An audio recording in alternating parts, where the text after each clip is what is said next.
বন্ধুরা, গণতন্ত্রের ভবিষ্যৎ কি নির্ভর করে একটি নিরপেক্ষ নির্বাচন কমিশনের ওপর? হাসিনার আমলের নির্বাচন কমিশন রাতের ভোটের কলঙ্ক নিয়ে ইতিহাসে জায়গা করে নিয়েছে। আমি ভুল করেছি, আমাকে ক্ষমা করে দিন।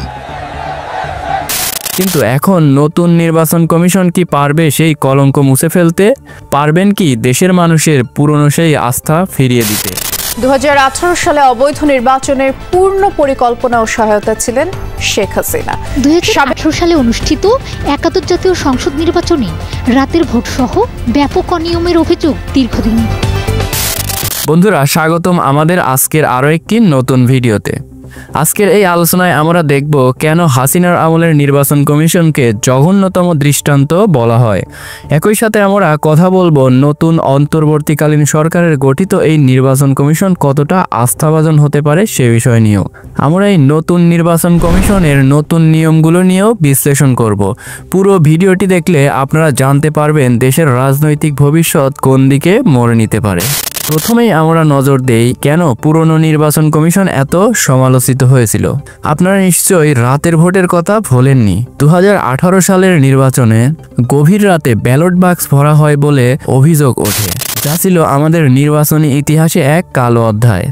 এর পাশাপাশি 2018 ও 2014 সালের নির্বাচনে বিরোধী দলের ওপর হামলা, ভোট কেন্দ্র দখল এবং ভোটারদের ভোট দিতে বাধা দেওয়ার অসংখ্য অভিযোগ ছিল।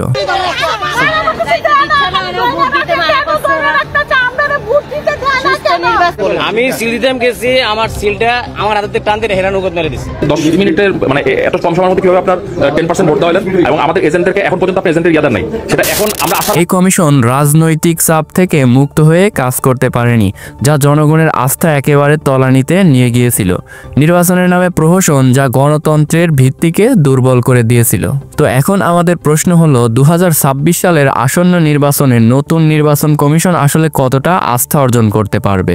বর্তমান নতুন নির্বাচন কমিশন গঠন করা হয়েছে অন্তর্বর্তীকালীন সরকারের অধীনে, যেখানে প্রধান উপদেষ্টা ডক্টর মোহাম্মদ ইউনূস সহ কেউই আগামী নির্বাচনে অংশ নিচ্ছেন না। এটি একটি বড় ইতিবাচক দিক।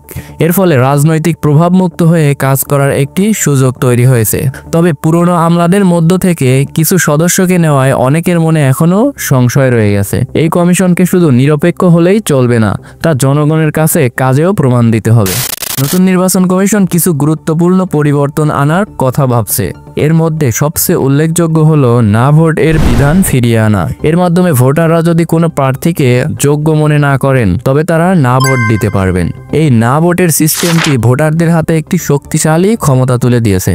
আরেকটি গুরুত্বপূর্ণ নিয়ম হলো কোনো ভোট কেন্দ্রে যদি 50% বেশি ভোট না পড়ে এবং ব্যাপক কারচুপির প্রমাণ পাওয়া যায় তাহলে সেখানে পুনরায় নির্বাচন হতে পারে। এই নিয়মগুলো যদি সঠিকভাবে কার্যকর করা হয় তবে তা নির্বাচনী ব্যবস্থায় সচ্ছলতা আনতে বিশাল ভূমিকা রাখবে। সবশেষে বলা যায় নতুন নির্বাচন কমিশন একটি কঠিন চ্যালেঞ্জের মুখোমুখি। ও যে স্বৈরাচার সৃষ্টি করছে এটা ওর উপহার, ও আর স্বৈরাচার সৃষ্টি করতে পারবে না।